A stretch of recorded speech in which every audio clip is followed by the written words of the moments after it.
Good afternoon. I'm Al McFarlane. Welcome to The Conversation with Al McFarlane.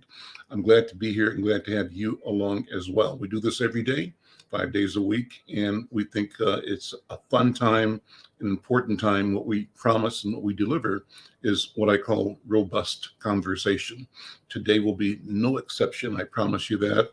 I'm pleased to be having with me today for the first part of the program, attorney Athena Hollins. She's a state representative representing District 66B in St. Paul. She's a DFLer. We'll talk about her priorities, her work, her story, and her vision of where and how we build community. Maybe it's bill by bill, maybe it's hearing by hearing, maybe it's vote by vote, or a combination of all of the above. Before I begin, I want to invite you to go over to, if you're on YouTube, you could be watching us on the Insight News YouTube channel or the Black Press USA YouTube channel. You could be connecting to us through one of our Facebook sites or through LinkedIn or through Twitter. However you connect with us, we appreciate you and we're glad you connected. But I'm asking you a favor. I want you to go over to the Insight channel on YouTube. And when you find us there, find the conversation, this program there on YouTube, Insight News YouTube channel, subscribe. We want to build our subscriber base, want to create community, and we've crossed our 300 subscriber threshold. We want to get 1,000. So we got a little ways to go, but we can do this, and we do it by each of you taking a minute and then telling some friends to join us in this conversation. Go to YouTube, Insight News, subscribe. Well, let's begin. I am pleased to bring in Athena Hollins, who represents District 66B in St. Paul. Representative Hollins, good afternoon. Welcome to the conversation with Al McFarlane. So good to meet you. Glad to have you here. Thanks so much for having me. I'm really excited to be here. Well, let's start with your story. You're a freshman legislator, right? Starting my second term. Second term. Tell me about that, coming into that. Just give me that story. Yeah, absolutely. So I'm a lawyer by trade, but I went to law school not to make the big dollars, but to be supporting my community and to work for social justice. And really, I was practicing law and I realized that some of our laws just aren't really getting at a lot of the issues that we need to address. And so that kind of led me to getting more involved in my community, working with the Payne-Phelan District Council in St. Paul and in my neighborhood, which then led me to additional political engagement, and I decided to run for office. Now, when I decided to run, it was the summer of 2019. Yeah. So I got to run during a pandemic, which was really rough. And it was an uphill battle to run. I was also running against an incumbent who had served for 18 years. And so it was a difficult campaign, but was able to make it here. And then I've been serving in my time here in 2 years, I was the co-chair of the Posse Caucus, which is the People of Color Indigenous Caucus. Mm-hmm. And now coming into my second term, I ran for majority whip and won that position. So now I'm part of the leadership group as well. That's amazing. Congratulations. Talk about the change in the composition of the legislature you're part of. You were the front end of a massive change. And massive to me means there are a lot more legislators of color than there ever used to be. I remember, Representative, when I report that Bobby Joe Champion and Jeff Hayden and Carlos Mariani and maybe a couple other people represented all of the people of color in the legislature. And it had to be a lonely, lonely place, but they were fearless and tireless in their advocacy. Those two guys went to the Senate. And what's happened in the past 2 terms since you were elected and following you is an explosion, both of interest and success in people of color being elected, and particularly of women of color. Talk about that. Yeah, it's been amazing. I mean, when we think about how it really wasn't that long ago that, Rena Moran and Carlos Mariani were the only members of color at the House. And now our Posse Caucus, the People of Color Indigenous Caucus, is 20 strong. So, and those are all DFLers. So our entire DFL caucus, our whole side of the aisle, is only 70 people. So we make up a giant chunk of that particular group. You might be the single largest block. Yeah, I think we are. Yeah, Yeah. absolutely. Yeah. Which And is, go ahead. What does that do for the idea of power, of getting our people used to thinking about and comfortable leveraging power in a way that makes sense? Yeah.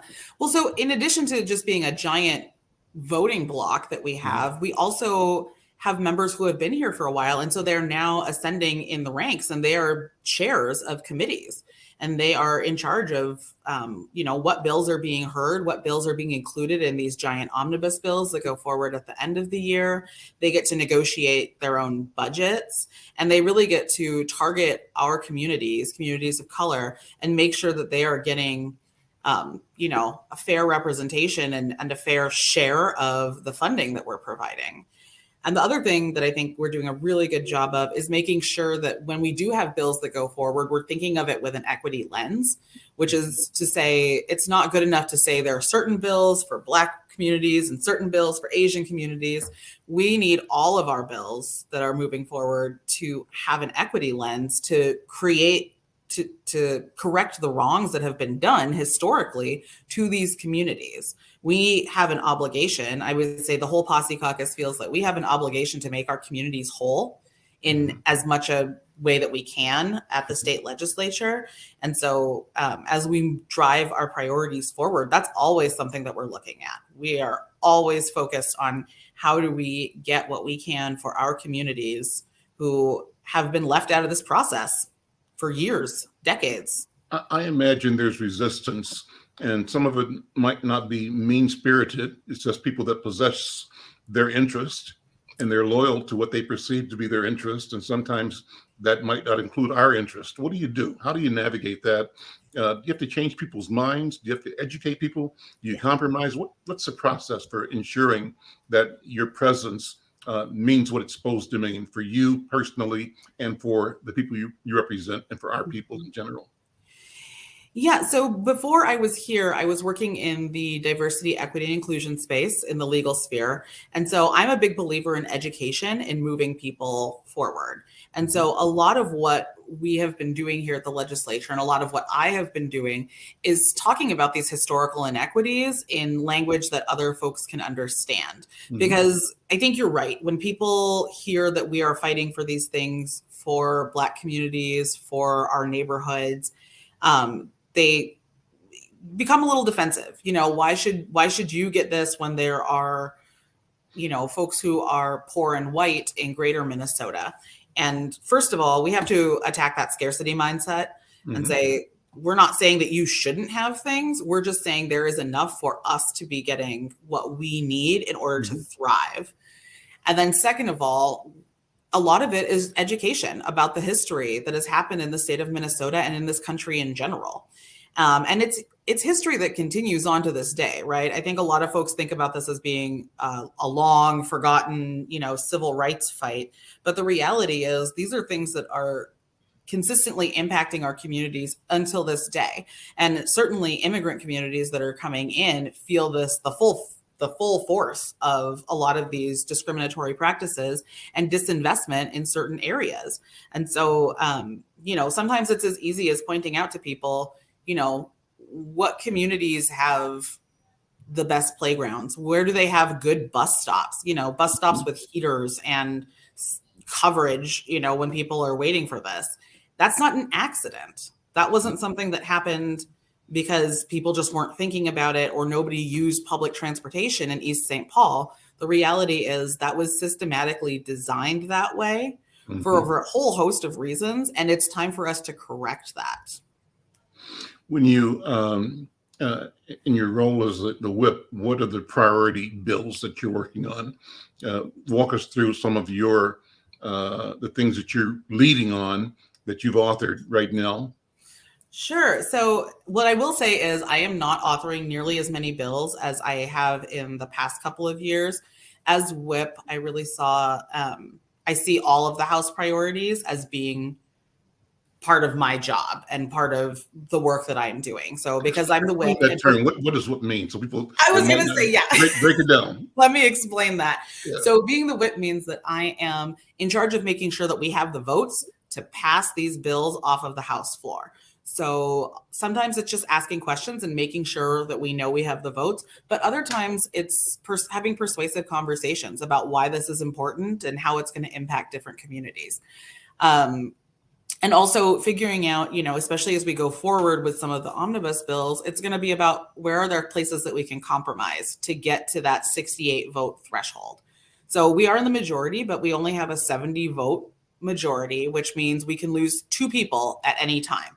And that could be because they are sick or because they don't like the bill or because they are just absent for some reason.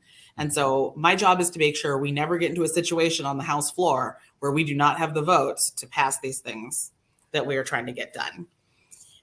So as far as our big House priority bills, I carried the conversion therapy ban, which is a practice that's not actually therapy to try to change gay people to being straight. Mm-hmm. And so I carried that bill and it passed on the House floor with bipartisan support. But in other spaces, I've been doing a lot of climate and environmental justice work. Okay. I'm a big believer that, we know our communities are disproportionately impacted by climate change. And I tell people all the time, when we talk about this, people are always like, well, 30 years down the line. And I'm like, no, my neighborhood is being impacted by it right now. My neighbors don't have air conditioning.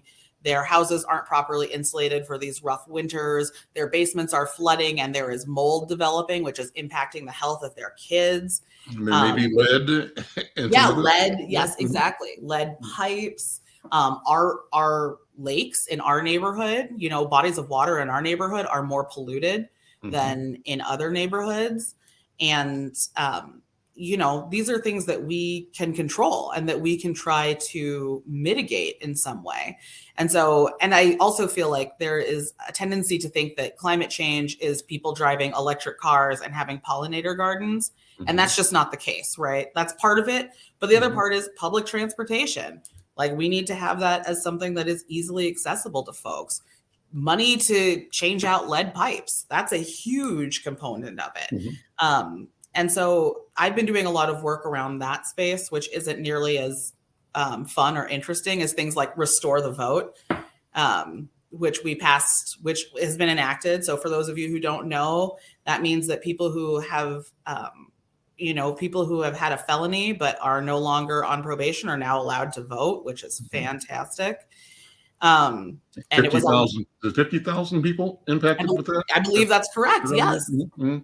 And it's great because that was such a confusing, I remember door knocking and talking to people and then being like, okay, well, I was convicted of something, but it was 20 years ago, but I'm not sure if I'm allowed to. And I just don't want to get in trouble. So I'm not going to vote. I'm not going to participate. And to be able to say to people, no, don't worry about it. You're not in prison. You can vote. Let's go do this.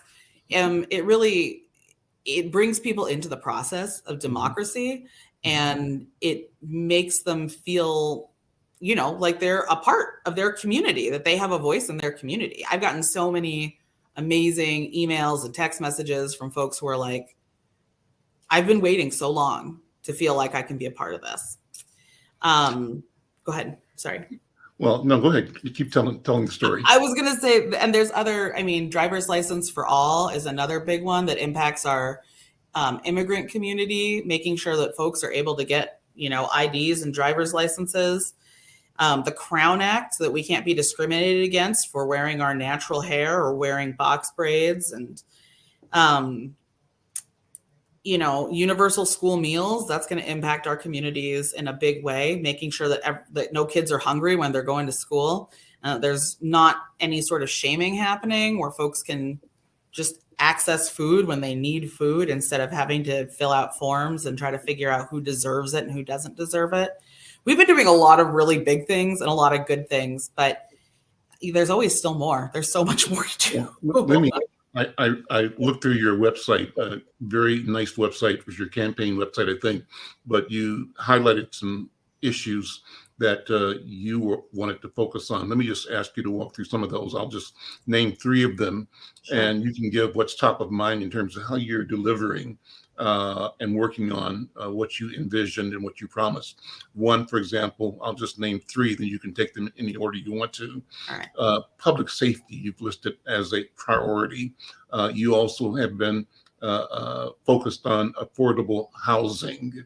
We just mentioned climate justice and an environmental issue, but you also take positions on health care for all. So kind of walk us through how your work attends to the needs you've identified in healthcare, in affordable housing, in public safety.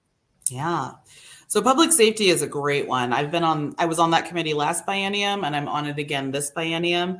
And we're really taking a holistic approach to how we look at public safety. When we talk about safe people, it's not just police interactions, but safety across the board, right? Access to firearms, access to emergency vehicles, all of these different things. But in particular, in public safety, I carried the ban for no-knock warrants last biennium, and it didn't cross the finish line. And I'm working closely with a colleague of mine, Breon Curran, who I passed that bill on to make sure that, hopefully we can actually get it done this year or at least next year. And my colleague is a former police officer who agrees that no-knock warrants need to be limited. Mm-hmm. So I thought she would probably be a good person to work Sure. that one. Affordable housing, I have not been privileged to be a part of the housing committee, but I was on prevention of homelessness, which did a lot of amazing work. And we've passed some really big homelessness bills that fund both transitional housing as well as homeless shelters. But I think what I'm really excited about in the area of housing is the public housing bills that are going through, where we are looking at how do we build more public housing for folks that's deeply affordable and that's accessible to individuals? Because right now we know that even if you are in a shelter, there's just no place for you to go, mm-hmm. right? I mean, we're in a housing crisis, and our housing prices have gone up so dramatically that there's not a place for anybody to really be transitioning to. And so making sure that we are building more deeply affordable housing and that it's in places where people actually want to live and where they have access to work and childcare and schools is especially important. So I'm very excited about that work happening.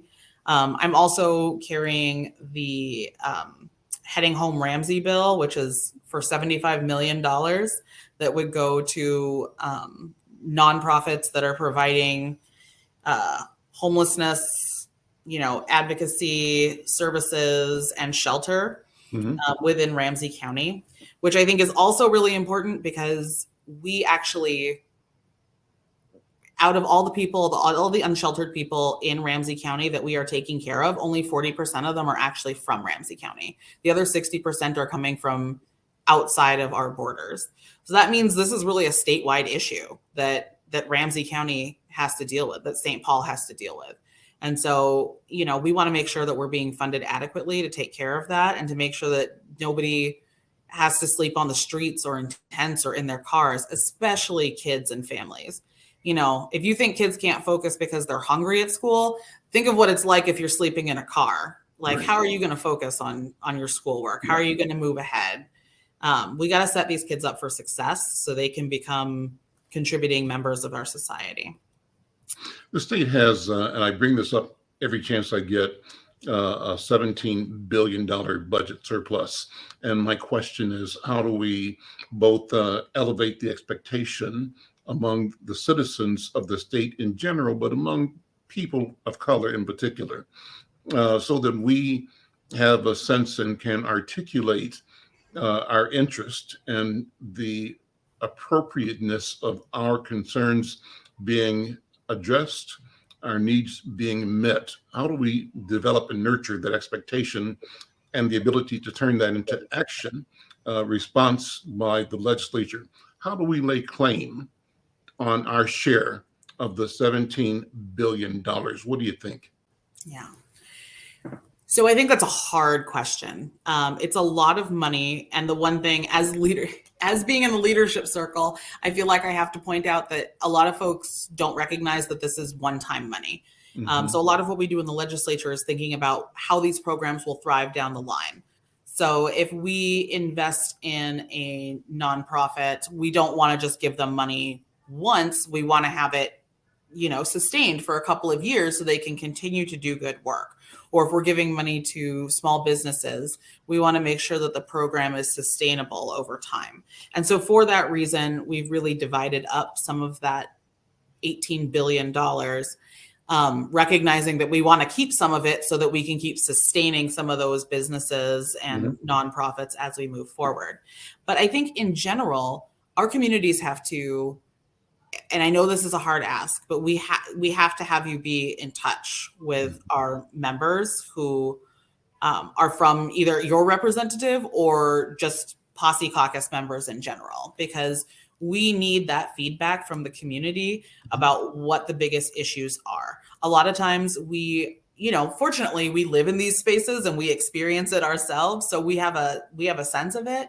Sure. But the reality is we need to hear from the people. We have to have groups who are organizing and who are coming and, having, if there's a day on a hill that you can do. I know the African American Leadership Forum, I think, just did a day on the hill, which was fantastic.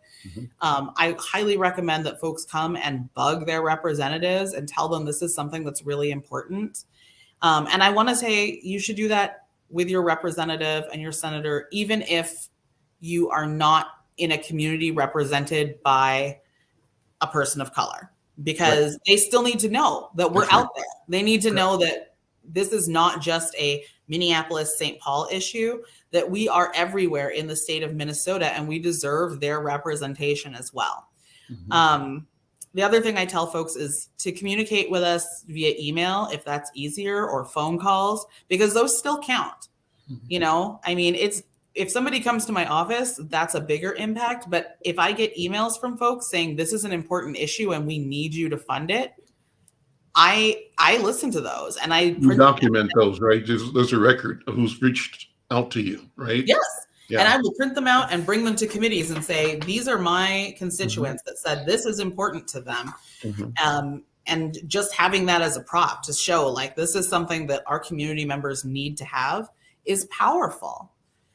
I think we're all trying to do our best and we're all leading the way as we see fit, but the more input we have, the better we can be, especially if it's organized input, so that we can really hone in on certain things and figure out what those priorities are. I can go on and on about our strategy on how to do this, but I will say, as we're moving forward, the Posse Caucus and the United Black Legislative Caucus, we are looking at, what things that are top priorities to us that we absolutely need to have moving this year, and how do we make sure those are included? And if they aren't included, what are we prepared to do? Is this a negotiations behind the scenes, or is this, we're going to vote against these bills, Okay. And that's a heavy question to ask, but this is our chance. This is our chance to get what we deserve. You have tweeted about Florida's textbook effort to remove references to Rosa Parks' race. Do you want to talk about that?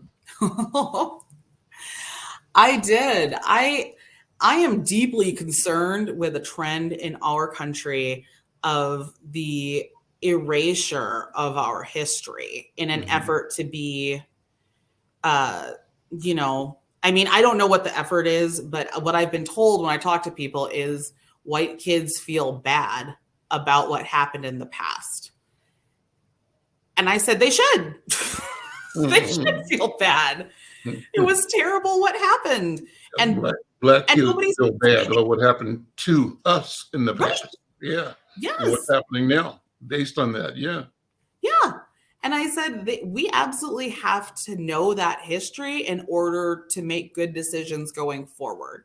And that doesn't mean that we're blaming white children now. I don't think anybody here would say, we're mad at you personally for something. Yeah, personally for something that your great grandfather did.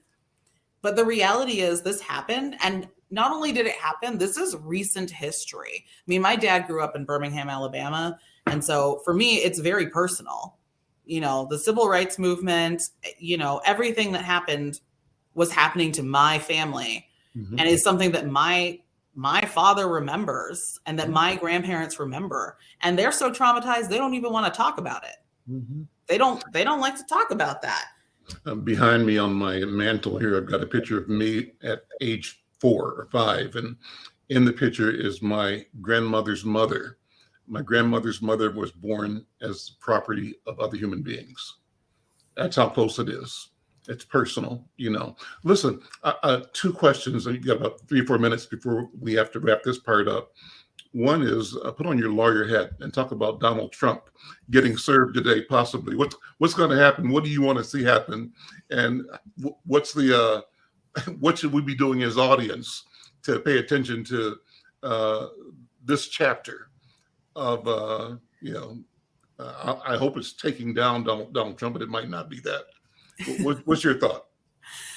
I'm gonna plead ignorance here because I have not been following anything in national politics very closely. But I was talking to my legislative assistant this morning, and I said, "I'll believe it when I see it." Mm-hmm. As a lawyer, I can say people who are privileged get away with an awful lot and escape, the public humiliation that Black folks go through. Mm-hmm. I mean, they're not going to arrest him in public and, walk him out in handcuffs. That's not going to happen. That's not going to happen. And I would I like to see it? Oh, yeah, I'd like to see that. But do I think it's going to happen? I would be utterly shocked. We'll see. Last question. I asked my guest, Representative Hollins, to talk about whose shoulders they stand on. So what's your personal story? Talk about your parents. You mentioned your dad, but your parents and your parents, the lineage that pours into the creation of Athena Hollins today. Yeah, absolutely.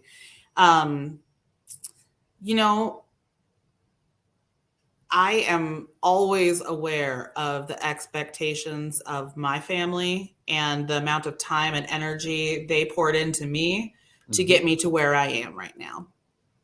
And, I'm proud to say that I am not the only lawmaker in my family. My second cousin is a state representative in Alabama. So, she beat me to the punch a little bit. She's been there a couple years longer than me.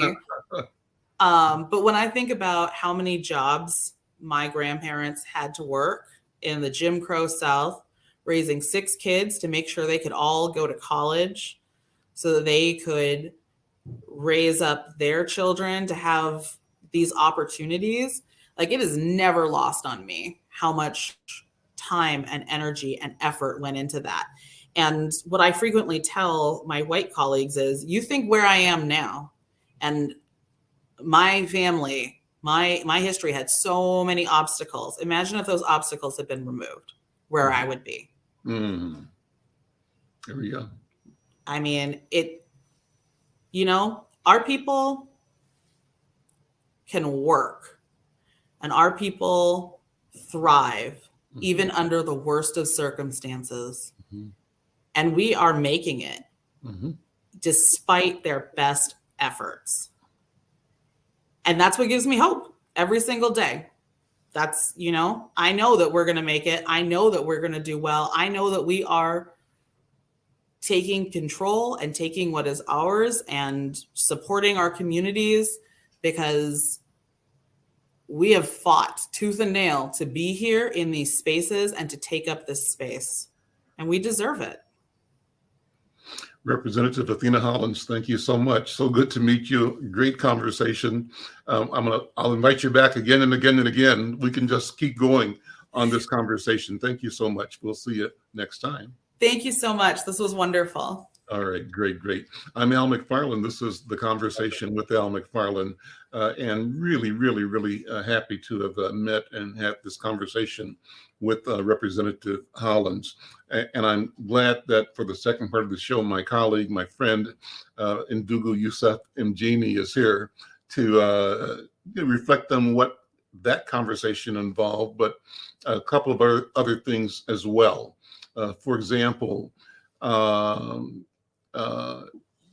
got a couple of pieces. Hey, Yusuf, how you doing, man? Very good, brother. Good to see you. Well, we likewise. I mentioned Trump, and we got a piece that I think you sent over to us that says Trump is escalating his white nationalist doomerism.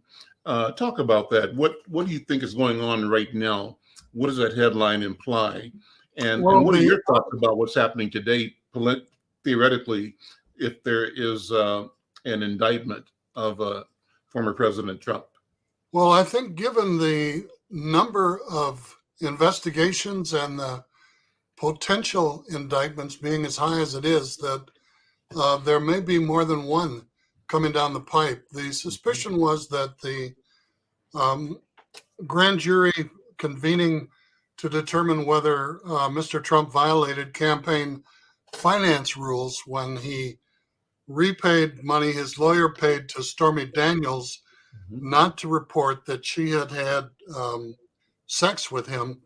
He used campaign funds to repay it, and there's no other way to put it than that he lied about how the funds were used, which is a violation of campaign finance rules.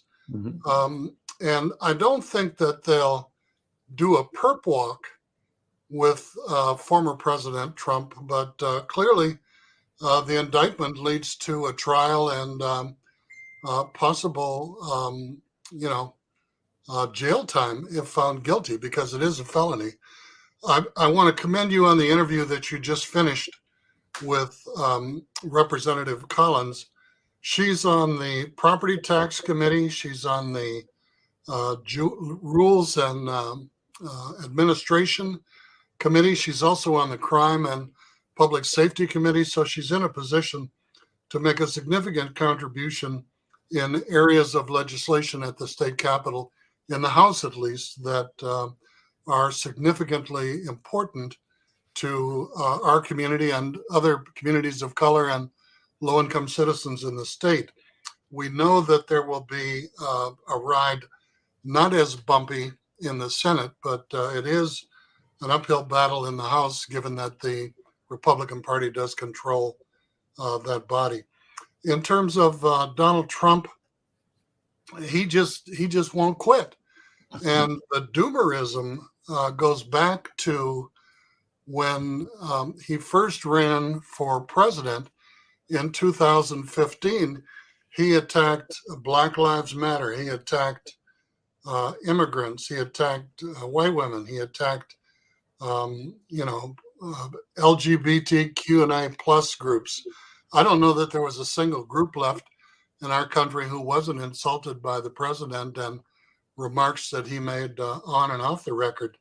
The other point that's important to bring up, Al, is that someone once mentioned that President Trump, I almost said Crump, took over the Republican Party. I think in reality, what he actually did was reveal the Republican Party, because they jumped on that bandwagon, which was moving awful fast to begin with, lickety split.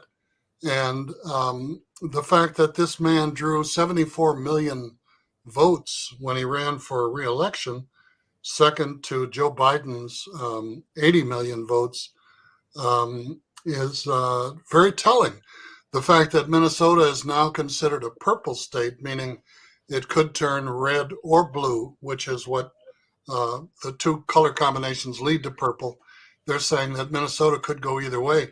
If you look at Keith Ellison's re-election campaign for Minnesota Attorney General, his opponent had never spent a day in court, and yet he won 80 of the 87 counties in the state of Minnesota, his Republican opponent.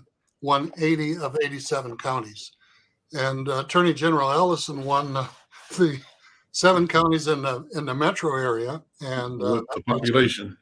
yeah, sufficient to give him less than a 1% margin of victory in his reelection for Attorney General of the state of Minnesota. So going back to Trump, Trump is picking up on an old Newt Gingrich trick, which is to claim that white people are besieged, that they're the victims, that they're no longer welcome, valued, or respected in the country that they pulled up their bootstraps and built from scratch.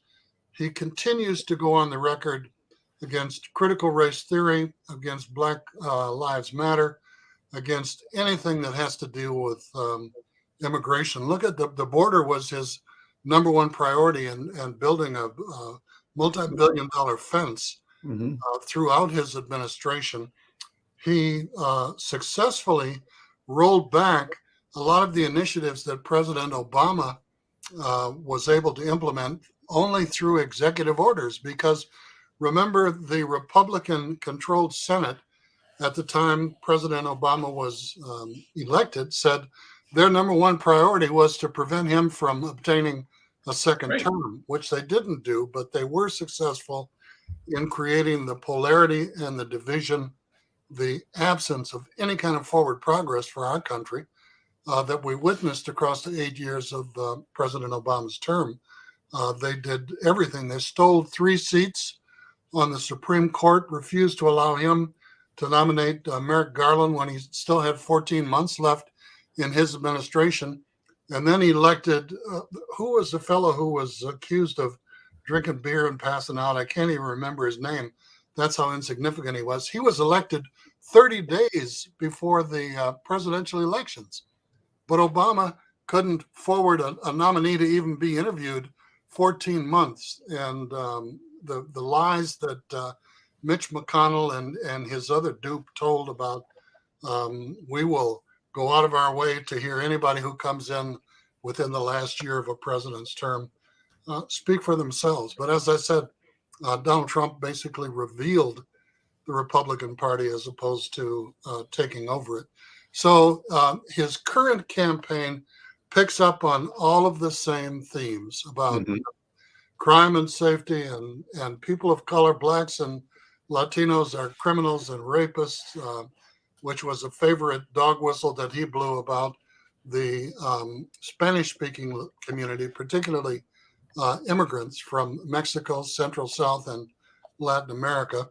And Make America Great Again was a dog whistle for Make America White Again, plain and simple. Let's go back to, the good old days. Wish my heart was back in Dixie. The lost cause, the old Civil War chant. We're gonna win the Civil War eventually. We just have to start the fight. And the white the South will rise again, right? Yeah, the white nationalists who have surrounded the former President Trump and who have repeatedly echoed all of his whining are the people who want to start a race war, who want to create the ultimate division in this country and create a separate state for whites and separate region, not just one state, and do the whole 9 yards. But I also want to shout out to Michelle Madison, who joins us regularly as one of our listeners and viewers, and thank her for her support of Inside News on the internet. Absolutely. Well, I'm looking at the article that I think you sent over, another piece that was in the, I think it's the Washington Post. Yeah. An opinion piece that asks why, or tells why, white Christian nationalists are in such a panic. It's a piece by columnist Jennifer Rubin. And, the graphic that goes with it is a mob with a couple of flags, one with an American flag, one with a Confederate flag. And it's a shot from the rally at Lee Park in Charlottesville in August of 2017. Well, let me just share a couple of the paragraphs in the article to move our conversation. She writes, "You might find it strange that a large segment of the Republican base thinks whites are the true victims of racism and that Christians are under attack. After all, America's biggest racial group is still whites. The most common religious affiliation remains Christianity. Whites and Christians dominate elected office at all levels, the judiciary and corporate America. So what's the problem? Well, there's a straightforward reason for the freakout and an explanation for why former President Donald Trump developed such a close bond with white Christian nationalists. This group feels besieged because they are losing ground.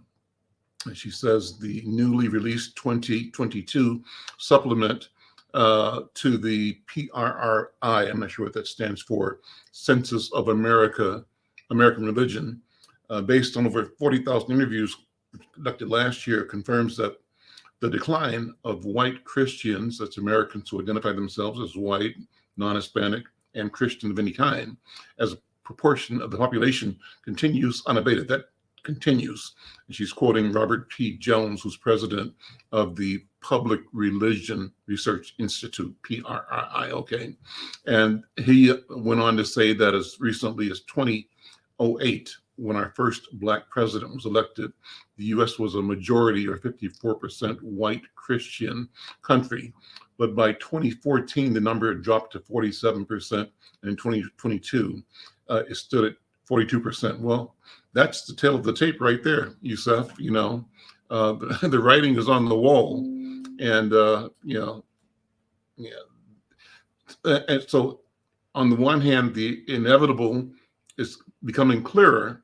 On the other hand, we know that panic and panicky people are dangerous, and we're moving into an arena where they're going like 90, you know, like let's say 90 going west, trying to threatening to keep control and to wreck anything that challenges their control.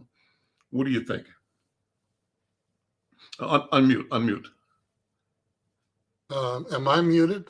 Now I hear you. Okay, thank you. I'm sorry. Yeah. As the article points out, this research is based on interviews with 40,000 Christians and people in the United States. And that population going from 54% white Christians in the year that Barack Obama was elected to 47% in 2022. 2014, and then 2022 went down to 42%. The article goes on to say that as recently as 2006, white evangelical Protestants comprised nearly 1/4 of Americans, 23%. And by the time of Trump's rise to power, their number had dipped to 16.8%. And today, white evangelical Protestants comprise only 13.6% of Americans. So their population is declining significantly and at a very rapid rate, down to 13% from a majority of the people in the United States, period, is quite telling. And I think that younger people coming up today tend to be more difficult for the Republican Party to corral. And the bulk of the decline of the white Christian nationalists is the base of the MAGA movement, the group of folks who Donald Trump has idolized and believed in, and blown his flute or his horn to get to follow him around the country. Even now, he is telling people that he planned to be arrested this week, and he wants all of his people to come out and protest his arrest and block the Capitol, block the courthouse, and they're phoning in bomb threats to the court where he's expected to be indicted. So I think it's the last gasp. And when we look at the support that has been generated by other Republicans interested in running for president, that people are more willing to survey the entire field rather than limit their vision to the former president. So some would suggest that the days of our former president, Donald Trump, are clearly numbered. Do you think it's it's counterintuitive, but is it useful at one level, Yusef, for him to draw out the rabid element of his base so that they more clearly identify themselves, so that we more clearly see this division and the depth of it in our country, so that we have a clear choice. We eliminate the ambiguity.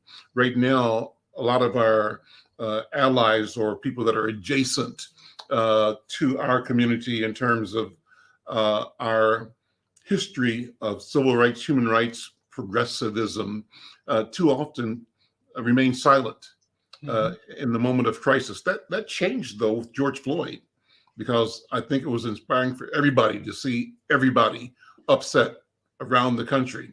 And so if there is this massive reaction that Trump envisions, he's calling for, I don't think it'll be massive, but it could exist. What will that do for us as a country from your point of view? I'm thinking it might end up being, I'm not wishing it on anybody, but how do you describe what could happen?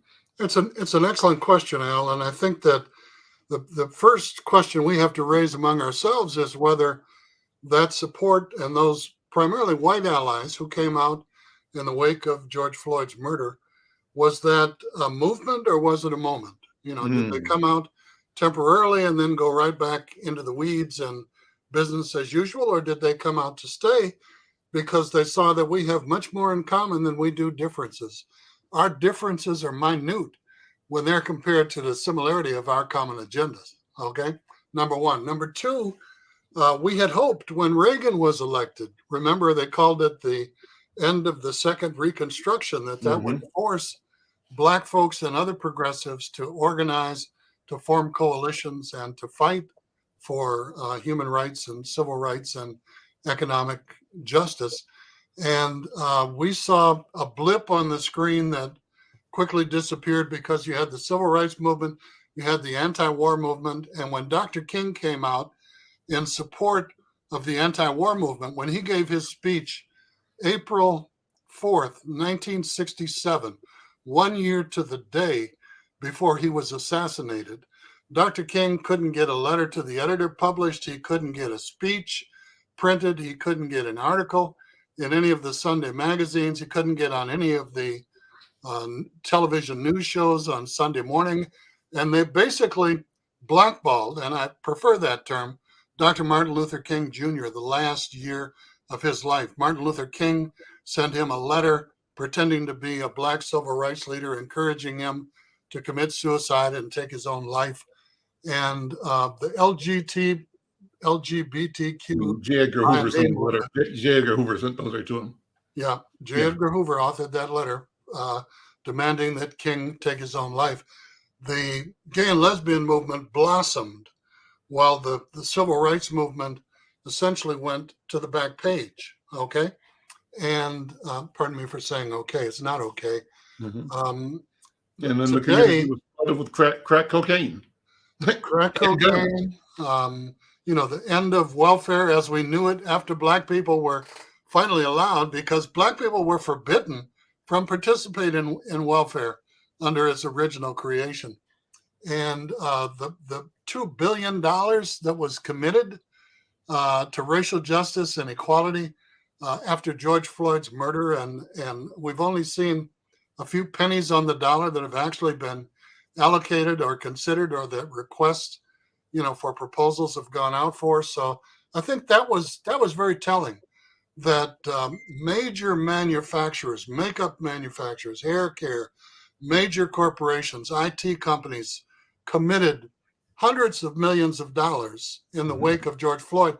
I think they may have seen it as riot insurance that they could propose, but really didn't have to pay. Right. Because we haven't seen but a nickel on the dollar actually go out in the estimation of some social analysts and researchers. So what could happen? Have you been watching Roland Martin at all? Roland Martin's been taking corporate America to task in a major way, and appropriately, because he's basically calling them out for this practice and pattern of deception, of lying, of posturing with no delivery. Absolutely. Absolutely, including support for his program. And I think it's unfortunate that one of the major underwriters of the little bit that's out there is Walmart. Okay. Mm-hmm. Wells Fargo, because of the sins they committed during the Great Recession, 2008, when the bottom fell out of the housing market, has been supporting a number of efforts at economic development. Several major banks in the Twin Cities put millions into the 2 new branches of the Black Bank. What's the title of it in Minneapolis? First Independence Bank. First Independence Bank. Mm-hmm. And I don't know if you've talked to them lately or invited them on the program. It would be interesting to learn not only what type of reception they've gotten, but what they're doing in terms of outreach and, encouraging us to do business with them. Mm-hmm. There's a delicate issue in our community. And Al Sharpton once said, just because folks are skin folks, don't make them kin folks. That's right. And we want to support Black businesses, but we want to support Black businesses that support the Black community, okay? Mm-hmm. Not just because the color of people's skin is Black. So it's a two-way street in terms of, and I think McFarlane Media is a good example of who deserves our support and why, and what they're doing to give back to the African American community in terms of information, in terms of contributions, in terms of visibility and exposure and access to a platform that shares information. Right. I'm a firm believer that the only things you keep are the things you share. That's why I spend a lot of time sharing emails and sharing articles and saying, hey, who can use this information? Who can I share it with? Because I get a lot of email and I tend to delete it. The UN has a commission that is looking at police brutality and practices of the police in large urban cities. Mm-hmm. And they're coming to Minneapolis in a couple of weeks. And I'm trying to send that. I think I sent you that information as well, because these are things that we need to know and we need to share. So we should do a show on that too. We should do something maybe in advance of them coming, connect with them and invite them to talk about what they expect to find or do, or how they expect to engage. And remember that the commissioner of the Department of Human Rights highlighted a report that they did of the Minneapolis Police Department, some 80 or 90 pages, and it might be good to remind people what was in that report. There's an African-American person who's responsible for overall public safety in the city of Minneapolis, including the chief of police, who it would be good to bring before the community and have him report on what success or challenges he has enjoyed in City Hall in terms of his role, because he's had a bumpy road since he arrived, including some exchanges on social media that he's had with Minneapolis citizens requesting information. But one of the things that's important that struck me when you were interviewing Representative Collins, Al, is that racism hurts white people too. Yeah. Okay. And she said that she likes to educate people. I think one of the ways we educate people is to point out why and how racism hurts them. When we were in the legislature lobbying for specific pieces of legislation, whether it was for the NAACP, the Urban League, the Urban Coalition, or whether it was just a group of people. Right now, you've been featuring the United Black Legislative Agenda, requesting fiscal support from the legislature. And I noticed that Hallie Q. Brown, I think, is the one East Metro organization who's part of that appeal. Hopefully, we can do a better job of being more representative of both the capital city and its suburb, Minneapolis, when we're talking about issues that affect Black people, as well as, the NAACP has chapters in Minneapolis, St. Paul, St. Cloud, Duluth, Rochester, and Mankato. And the state conference is the Minnesota Dakotas Area Conference, NAACP. So it's Minnesota, North and South Dakota. And we've had chapters in Fargo and in Sioux Falls. But when the leadership took employment elsewhere, the first responsibility of leadership is to train your replacement. Right. And we were unsuccessful they were unsuccessful in identifying people to take the reins once the leadership left and the chapters subsided. But we used to go in, and if the chair of the committee was from Lakeville or Isanti County or Alexandria, if we were talking about a health issue, we would point out how many people in the chair of the committee's home district were impacted by that issue. It wasn't just going to help Black people in Minneapolis and St. Paul, which was their assumption, because anytime 2 or 3 Black people would show up in a committee hearing, they'd call the Capitol Police, because they were afraid there was going to be a riot or some kind of disturbance, and the police would show up and come and stand in the aisles next to us, like we were some threat, and all the heads would pretend like they were exorcists and turn around backwards and be looking at us, wondering why we were there. Pardon me. We were there because we're citizens, because we pay taxes, because we vote, and because we support One Minnesota too. Okay, so I understand that Brooklyn Center is trying to organize a new chapter. Yes, sir. Yeah, it requires 100 members to establish a chapter, and then it requires 50 members to maintain that status as a local unit. Mm-hmm. And there are more than 2,400 local units of the NAACP throughout the United States. And we are subordinate to the national NAACP. The only board of directors in the NAACP is the national board of directors. And the local units are established as 501c4 support organizations, or organizations that have the capacity to lobby and advocate for public policies locally and at the state level. We also require written permission from the national office to deal with any direct actions like a selective buying campaign or a boycott. Pardon me, that's the landline. It's not important. And we do what we can, Mm-hmm. Have you followed the story in Minneapolis, Youssef, about the resignation of the person who was doing equity and inclusion? I have now. And it appears that there was a fair amount of miscommunication or a lack of communication in that process related to the Black Business Expo that they had down at the convention center. Were you aware of that? Did someone approach you? Did they solicit your support? I was not aware of it. No one nobody called the Black newspaper to say we're doing a Black Business Expo in downtown Minneapolis. And what surprised me most of all is that the project cost almost $500,000 when it's all said and done, I think. And what I read that kind of startles me is that the person leaving the office, according to a story in the Star Tribune a couple of days ago, is now talking about the toxic environment at City Hall, and I'm raising my eyebrow on this one, Youssef. This person is pointing a finger at City Council President Jenkins, Andrea Jenkins, and also on 4th Ward Council Member Patricia Vital, saying that they are anti-Black.